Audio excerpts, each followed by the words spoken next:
Bueno, a las 5 de la tarde hoy nos visita el neuropsicólogo Javier Tirapu, nos acompaña para hablarnos de la ansiedad. ¿Es un sentimiento, es una emoción, es una dolencia? Vamos a ver de qué estamos hablando. Javier Tirapu, ¿cómo estás? Buenas tardes. Hola, buenas tardes. ¿Qué es realmente la ansiedad? Sí, no es una dolencia realmente, como muy bien dices, tampoco es un sentimiento, ni tampoco podríamos considerar en sí una emoción, aunque muchos psicólogos y algunos manuales de psicología han tratado a la ansiedad como una emoción. Pero realmente la ansiedad no es más que eso que decimos, ¿no?, coloquialmente, estar nervioso. Sí. Es decir, es una activación del organismo que va acompañado de unas variables que se llaman fisiológicas, ¿no?, que es un aumento, por ejemplo, del latido cardíaco, Sí. un aumento de la sudoración, los pelos se te ponen en punta, titubeas un poco al hablar, ¿no? Es decir, hay una serie de síntomas que llaman vegetativos, Sí. ¿no?, que acompañan a la ansiedad. Luego también hay una serie de componentes que los psicólogos llamamos cognitivos, es decir, pensamientos que acompañan a esa activación fisiológica. Por lo tanto, cuando tú estás nervioso o ansioso, piensas algo, ¿no? E intentas interpretar esa ansiedad que sientes. Ese nivel interpretativo son los pensamientos. Y por último estaría la emoción que subyace a la ansiedad. Es decir, te puedes poner ansioso por diferentes cosas, ¿no?, y por diferentes emociones. A veces la ansiedad siempre ha sido planteada como un componente negativo, pero yo suelo preguntar a veces, ¿acaso no nos hemos puesto a veces ansiosos de alegría, por ejemplo? Y la alegría todo el mundo considera una emoción positiva. Sí. Pongo como por ejemplo más paradigmático tal vez los niños, lo ansiosos que están la víspera de Reyes, que no pueden dormir, están activados, nerviosos, no están todo el rato moviéndose, Pero eso no quizás pueden no lo conciliar el asociamos sueño. tanto, ¿verdad?, No, con la no, no, ansiedad. no, pero están ansiosos de Sí. alegría, están nerviosos, ¿no?, porque tienen una expectativa, ¿no?, en la cual hay una emoción subyacente, la alegría, y también otra, la sorpresa, porque, ¿no?, hay un estímulo que les va a venir que es un regalo y que en el fondo no saben cuál es. Por lo tanto, están nerviosos, están ansiosos, pero también como una emoción negativa se puede vivir la ansiedad, ¿no? Lo que pasa es que en nuestra sociedad actual la ansiedad siempre tiene una connotación negativa que no siempre debería acompañar a la ansiedad. Ansiedad y fobia, ¿es lo mismo? ¿Es parecido? En los manuales, ¿no?, entre los trastornos mentales que manejamos los psicólogos y los psiquiatras, hay una cantidad de trastornos que se llaman trastornos por ansiedad, ¿no? Y dentro de estos trastornos por ansiedad, uno de ellos es las fobias, que fobia, como su propio nombre indica, es miedo. Por lo tanto, una de las emociones que causa ansiedad es el miedo.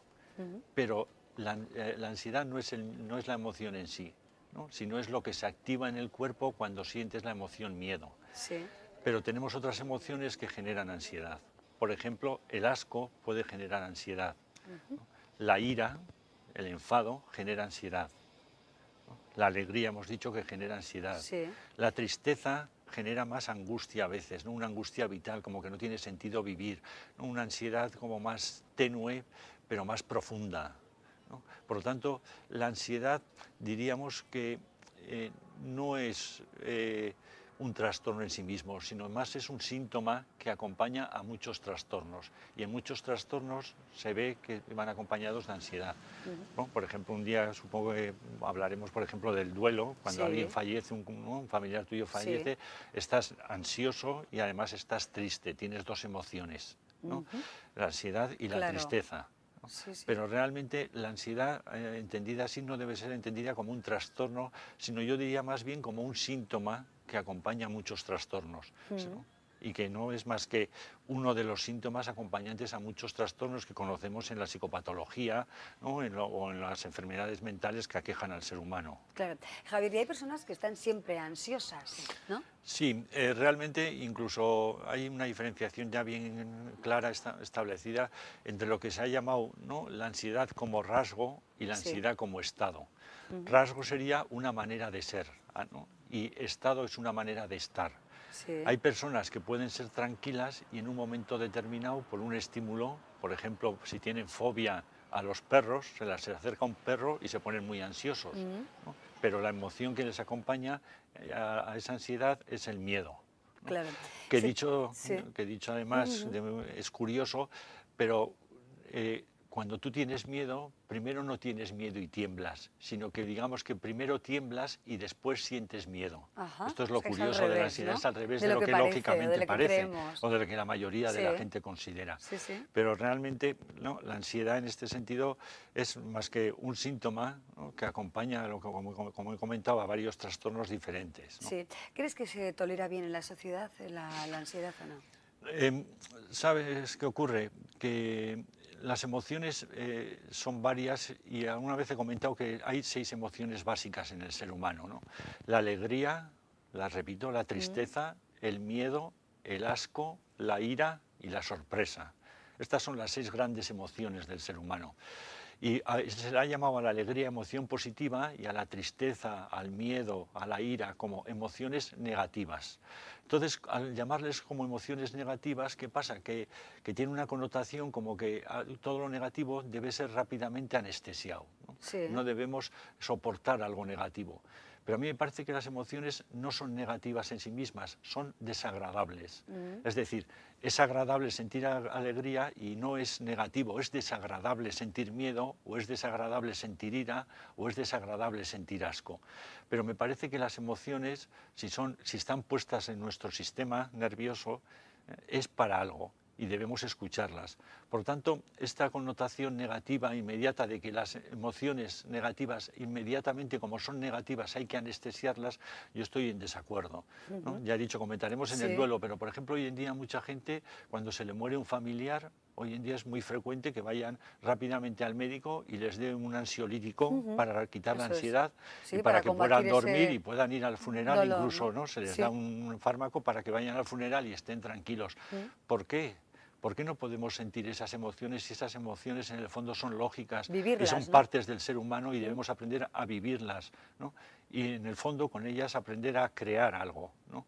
Porque en el ujú. fondo todas las emociones están puestas para indicarnos cómo tenemos que orientar nuestra vida. Y cuando perdemos un ser querido, esa emoción es dolorosa, es desagradable, Mm, pero nos tiene que empujar, ¿no?, a recrear nuestra vida, a volver a crearla, mm. ¿no?, en vez de anestesiarla. Claro, ¿crisis de ansiedad o crisis de pánico? Sí, ¿Es eso lo también está mismo? muy de moda, ¿no?, las crisis Sí. de pánico. Las crisis de pánico es una ansiedad, digamos, elevada exponencialmente, ¿no?, ante una situación que en principio no tiene peligro, pero que es una ansiedad eh, muy aguda. Mm, ¿Qué pasa en las crisis de ansiedad muy agudas o en las crisis de pánico muy agudas? La sudoración es tremenda. Tenemos que tener en cuenta que el cerebro humano no ha cambiado nada en los últimos 60.000 años. Entonces, ¿para qué servía una crisis de pánico en la selva hace 60.000 años? Pues era para cuando te encontrabas enfrente a una fiera salir corriendo, ¿no?, ujú. intentar evitar que te atrapara y te destruyera. Entonces, una crisis de ansiedad, ¿qué es? Hay una sudoración muy profusa, ¿no?, de las manos, de todo el cuerpo. ¿Por qué? Porque las manos sudadas se agarran mejor a las ramas de los árboles para ir huyendo que Sí, las manos secas. Entonces sí. sudas para agarrarte mejor a las ramas de los árboles. El Mm, corazón empieza a latir más deprisa, muy deprisa, para mandar más oxígeno a los músculos y así correr más deprisa. Incluso te pueden entrar ganas de orinar, ¿no?, o de defecar, porque así pierdes peso y corres más. Por lo tanto, las ujú. crisis de pánico son unas crisis que son una crisis máxima de miedo donde el sistema se pone en marcha para huir Sí. rápidamente y garantizar tu supervivencia. ¿Qué es lo que ocurre? Que esto era muy bueno en la selva hace 60.000 años porque te garantizaba sobrevivir. ¿Qué pasa? Que ahora te dan en una gran superficie comercial, en Leclerc o en el Eroski, y Sí. entonces ahí no es como práctico tener una crisis de pánico, ¿no? Sí, Y sí. entonces las crisis de pánico son, en el fondo, sistemas del miedo muy antiguos en el cerebro que ahora no tienen mucho sentido en una vida con la que tenemos nosotros tan protegida, pero que como están en el cerebro se activan en algunas situaciones que no deberían activarse, pero como estos sujetos son susceptibles genéticamente a tener crisis de pánico, Sí, ¿no?, se les activan esas crisis en sí. unas situaciones donde no se tenían que activar. Entonces salen huyendo rápidamente, se van a su casa y ahí se sienten seguros. Pero a partir de ahí empiezan a tener miedo a salir de casa, a sitios abiertos donde de alguna manera se les vuelven a activar las crisis, ¿no? Entonces esto es un problema que normalmente requiere asistencia o apoyo de un psicólogo, que los psicólogos tienen muy buenas herramientas para Mm, enseñar a los sujetos a afrontar las crisis de pánico. claro. ¿Se puede controlar la ansiedad? ¿Se puede? Sí, las crisis de ansiedad, la ansiedad en general se puede controlar. Yo creo que primero lo que hay que hacer es delimitar muy bien y definir por qué un sujeto está ansioso, ¿no? Porque hemos dicho que un sujeto puede estar ansioso o se nos ha como olvidado tal vez comentar un poco lo de ser ansioso. Sí. Hay sujetos que son nerviosos, Sí. ¿no? Y siempre están inquietos, no pueden parar, están todo el día como con una especie de aceleración en el pensamiento, ¿no? Esta gente tiene lo que llamamos trastorno por ansiedad generalizado, es decir, siempre están ansiosos, sin razón ninguna, siempre tienen que estar nerviosos. Y realmente, ¿no?, la psicología, y no solo la psicofarmacología, la psicología hoy en día cuenta con muy buenas herramientas para enseñar a la gente a afrontar muy bien esa ansiedad y a enseñar a controlar su ansiedad. Incluso los tratamientos de ansiedad bien llevados no deben de digamos, de aplazarse más de entre 8 y 12 semanas. Entre 8 y 12 semanas hay tratamientos muy buenos dentro de la psicología para enseñar a los sujetos a afrontar la ansiedad. Por lo tanto, ¿no?, la ansiedad es fácilmente controlable y hoy en día tenemos técnicas, algunas más antiguas y otras más actuales, ¿no?, como por ejemplo una que ahora está muy de moda, que se llama el mindfulness o la atención plena, Sí. que en el fondo, fíjate, esto es parte de la meditación de los monjes budistas, esta nueva técnica, pero es una técnica psicológica. Sí. Y en el fondo lo que se trata es de que el sujeto centre su atención en sí mismo, en su cuerpo, en sus sensaciones, y se centre en el aquí y ahora. Y sea capaz de controlar todos los pensamientos que le vienen del pasado o todos los miedos que piensa que le pueden atormentar en el futuro. Y centrarse cada momento, cada instante en el aquí y ahora. Eso, por ejemplo, es un gran controlador de la ansiedad, por poner un ejemplo de una técnica que ahora está resultando muy eficaz, ¿no?, y muy fácil de practicar para los sujetos con cierto entrenamiento, claro. ¿Estrés y ansiedad siempre van unidos o no? No, yo diría que el estrés siempre causa ansiedad, pero no siempre ¿no?, la ansiedad el origen de la ansiedad es el estrés, ¿no? Normalmente las personas estresadas están ansiosas, pero no todos los sujetos ansiosos o nerviosos están estresados, porque en el fondo el estrés básicamente, ¿qué es? El estrés básicamente es la presión que ejerce la vida sobre ti. Y si hay una cosa en la vida que ejerza una presión sobre ti y tus recursos para afrontar eso no pueden superar a esa presión que ejerce la vida sobre ti o un hecho en la vida, te estresas. Entonces el estrés es la presión que ejerce la vida sobre ti. Y un síntoma del estrés es la ansiedad. Pero hay muchos más síntomas acompañantes al estrés, ¿no?, como por ejemplo afectaciones de tipo cardiovascular, etcétera, porque en el estrés, a diferencia de la ansiedad, también suben algunas hormonas, como por ejemplo el cortisol, Sí. que es una hormona que está muy relacionada con el estrés, pero no está tan relacionada con la ansiedad en sí misma. Ajá. Bueno, nos quedamos con esas reflexiones en torno al estrés y sobre todo a la ansiedad. Javier Tirapu, muchísimas gracias. Nada, a vosotros, Hasta un placer. pronto. Seguiremos hablando de otros temas relacionados con la neuropsicología en próximos programas con Javier Tirapu. Ahora vamos a hablar de literatura con Aurora Beltrán. Vean. Me llamo Aurora Beltrán y mi recomendación literaria de hoy va a ser este libro, que se llama Un mundo feliz, de Aldous Huxley. Bueno, es un libro que lo sorprendente es que está escrito, la primera edición se publicó en el 1932 y para mí, bueno, lo leí en el 80 y tantos, lo he vuelto a releer hace poco y bueno, me pareció un libro absolutamente profético que habla de cosas que ya se han dado en este momento. Es un mundo utópico en el que se ha suprimido, o sea, el hambre y las guerras, pero a costa de haber terminado con la cultura, la diversidad, la música, las artes, ¿no? Y entonces, bueno, pues las personas ya no se procrean naturalmente, se procrean en factorías, también hay factorías de muerte donde la gente va a morir con 60 y tantos años. Y si no fuera porque hay un componente tecnológico que se habla del autogiro, diría que este libro está escrito ahora, en este momento, pero orientado hacia bastante del futuro, ¿no? Es profético, porque además habla de 5 castas distintas que se van... Al crear a los seres humanos se piensa en las diferentes funciones que van a tener, ¿no? Hay un hilo conductor que es una pareja, además, bueno, las etnias no existen, las personas son multirraciales, ¿no? Entonces, a través del hilo conductor de ellos se va conociendo la historia, ¿no? Ellos van a parar a esa reserva porque uno de ellos, creo que, ahora mismo en este momento no lo recuerdo, pero creo que uno de ellos, su madre vive en esa reserva. Entonces va a parar allí porque está castigado, ¿no? O sea, la manera de castigar es delegándoles allí, y además es que no están controlados, simplemente les dejan vivir a su aire. La verdad es que son gente que pasan hambre, se tienen que apañar con lo que ellos encuentran. No es una cárcel al uso, ¿no? Es una manera de exiliar a la gente que está un poco en contra del sistema, los que se han procreado de una manera natural, etcétera, los que han transgredido las leyes establecidas en ese momento, ¿no? Bueno, de este libro he elegido la última parte del prólogo, que me parece que es bastante elocuente. Como os he comentado, este libro es Un mundo feliz de Aldous Huxley, escrito en 1932, la primera edición. Después de sopesarlo todo bien, me pareció que la utopía se hallaba más cerca de nosotros de lo que nadie hubiese podido imaginar hace solo 15 años. Entonces la situé para dentro de 600 años en el futuro. Hoy parece posible que tal horror se implante entre nosotros en el plazo de solo un siglo, es decir, en el supuesto de que sepamos reprimir mientras tanto nuestros impulsos de destrucción.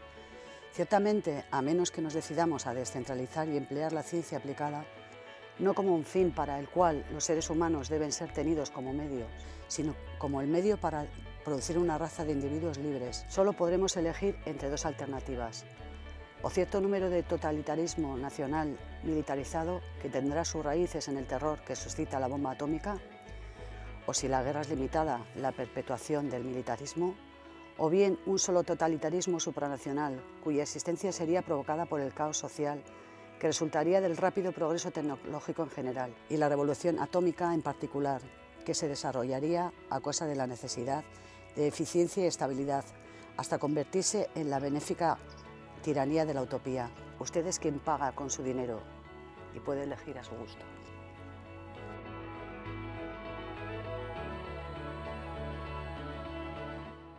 Es la recomendación literaria. Gracias, Aurora Beltrán, por acompañarnos y por leer también con nosotros A quién me importas tú en Navarra Televisión. Vamos ahora con otro asunto que especialmente va a interesar a los hombres, porque vamos a hablar de los cuellos de las camisas. Hay diferentes tipos de cuello y hay que ver cuál es más formal, cuál es más informal, cuál puede ir con corbata, cuál no. Estas preguntas se las formulamos siempre a nuestras amigas de Más que Mil Palabras, a Eugenia y a Carmen hoy. Hoy nos acompaña Carmen. ¿Qué tal estás, Carmen? Buenas tardes. Hola, buenas tardes, Amaya. Gracias por acompañarnos. Bueno, hay tres tipos básicos, ¿no?, de cuellos, ¿verdad? Hay más cuellos, pero bueno, hoy hemos traído los tres cuellos más habituales, ¿no?, que podemos encontrar en las tiendas de camisería. El primero, no sé si van a poner las imágenes. Sí, vamos a ver el cuello americano en primer lugar. Este ahí es lo el tenemos. cuello americano, Sí. que realmente la fotografía ahí vemos que sale con corbata, ¿vale? Sí, pero sí. realmente es un cuello que lleva botones, como veis, y es el cuello más informal, Sí. es el cuello más sport y por tanto no se lleva. Aquí, por ejemplo, en España y en Europa no se lleva con corbata, ¿vale? Aunque la imagen, por ejemplo, salga con la Sí. corbata. ¿Por qué sale la imagen con corbata? Porque realmente es un cuello que viene de Norteamérica, estadounidense, y ahí ellos sí que lo llevan. O sea, si Sí. viajamos a Estados Unidos podemos ver que ese cuello que lleva botoncitos en las puntas Sí. sí que lo utilizan con corbata. Pero aquí es un cuello totalmente sport y que está hecho realmente para llevar sin corbata, ¿vale? Y de hecho, además, las camisas, lo que son los tejidos, también son tejidos mucho más sport, que pueden ser de tejidos Sí. denim, Oxford, o con estampados, o más de cuadros. Entonces, son, pues eso, pues para un look informal. Eso es, un look informal, sobre todo para personas más jóvenes o también personas maduras.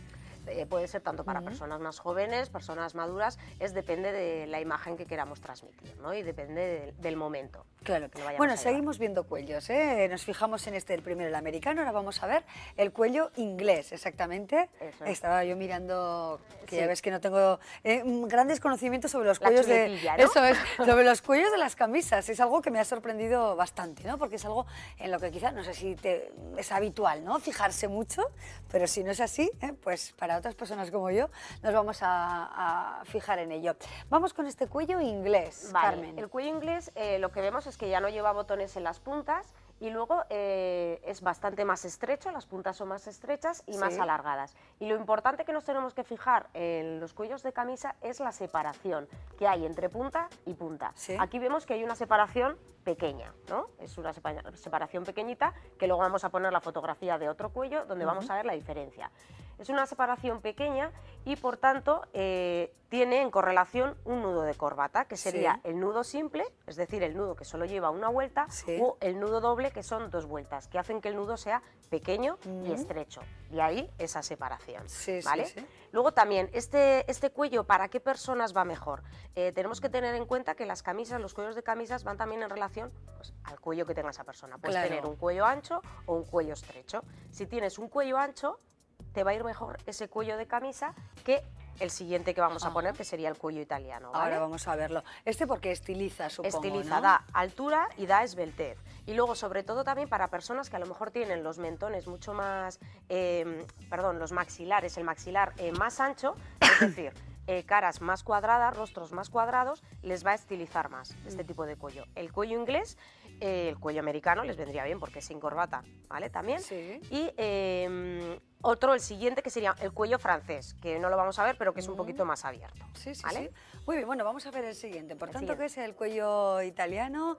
Las características que tiene, a quién se lo recomendamos, y es el cuello, bueno, pues ya vemos diferente. Vemos que ya tiene mayor abertura, las puntas están muchísimo más separadas y realmente dan protagonismo a la corbata, ¿vale? La corbata se va a ver por completo, el nudo de corbata va a lucir muchísimo y esto va a hacer que ya no sea un nudo simple o doble, ¿vale? Podemos pasar a un siguiente paso de nudo de corbata que se llama el nudo Windsor, que es un triángulo, se queda un triángulo perfecto, o el medio Windsor, que son ya nudos de corbata más voluminosos, ¿vale? Tienen más volumen porque tienen que ocupar, como vemos, más espacio, ¿vale? Entre lo que es la punta y la punta, porque nunca se debe ver la tira de la corbata, no se debe ver, lo que se debe ver es el nudo bien centrado. Entonces, este cuello así mismo lo vemos y decimos, ¿qué nos aporta? Nos aporta amplitud, nos aporta anchura. Entonces, ¿para qué personas nos va a ir mejor? Pues para personas más delgaditas, personas que tienen un cuello muy estrecho o, por ejemplo, que tienen rostros con mentones, lo que es la zona del mentón más puntiagudo, lo que se dice que son personas como triángulos invertidos en el rostro. ¿Vale? Así como el otro nos iba mejor para rostros más cuadrados, con maxilares potentes, este nos iría mejor para personas con más mentones más puntiagudos y cuellos más estrechos, porque se pueden permitir más el dar más anchura, más amplitud. Exacto. Bueno, pues es un pequeño gran truco, ¿no? El que se puede descubrir también y cuál es la idea que uno busca, ¿no? En función de su fisonomía, de su cara y de su complexión realmente, ¿verdad? Se recomienda, por ejemplo, un cuello u otro en función de una situación, de formalidad e informalidad, lo hemos comentado ya, pero, por ejemplo, ¿no? El otro día hablábamos de la entrevista de trabajo. ¿Sería más conveniente utilizar uno u otro? A ver, como hemos dicho, el sport, el americano es el sport, por lo tanto, pues depende, habría que ver el tipo de trabajo al que vamos a acceder, ¿no? Pero como formal, como más formalidad y el más habitual y el que, digamos, siempre va a sentar mejor, sería para llevar con corbata, el cuello inglés, ¿vale? Si no queremos llevar corbata, podemos llevar el cuello italiano sin corbata, ¿vale? Porque ya esa amplitud que nos daba, al abrirlo ya aligeramos un poquito, el botón ya va a estar abierto, entonces esas personas que tienen el cuello ancho ya lo van a poder llevar. Y de hecho el cuello italiano suelen ser un poquito más rígidos, por lo tanto sin corbata se sujetan muy bien. Entonces eso va a hacer que el cuello de la camisa te siga sentando bien, que no te baile, que no se levanten las puntas, porque eso es muy feo, ¿no? Llevar las americanas y llevar que si un cuello para... ¿Sí, queda desaliñado, ¿no? Eso, más desaliñado. En cambio esos cuellos son más rígidos, tienen más cuerpo, entonces se sujetan mejor, porque son los cuellos italianos. Perfecto. Bueno, pues nos quedamos con el cuello americano, el inglés y el italiano y sus diferentes posibilidades. Carmen, hoy no tenemos tiempo para más, pero hablaremos pronto de otros temas, de tendencias, de lo que queráis. ¿De acuerdo? Carmen Oiz, de Más que Mil Palabras. Muchísimas gracias, de verdad, Carmen. Gracias a ti, Amaya. Un placer. Y vamos a ver ahora qué está pasando en Navarra. Nuestro compañero Ricardo Beitia nos lo cuenta desde el plató de informativos. ¿Qué tal, Amaya? Muy buenas tardes. Fíjate en estas pintadas, porque son habituales en ayuntamientos como, por ejemplo, Echarri, Aranaz o Arbizu, que es donde hemos estado esta mañana para grabarlas. Se tendrán que eliminar, porque exaltar el terrorismo parece que tiene precio, el precio de lo que dispuesta a limpiarlas y que el Gobierno va a facturar a todos los ayuntamientos que no las eliminen, e incluso además podrían enfrentarse a cuestiones de índole penal. A este acuerdo se ha llegado hoy entre el Gobierno de Navarra y la delegación del Gobierno de España aquí en nuestra comunidad.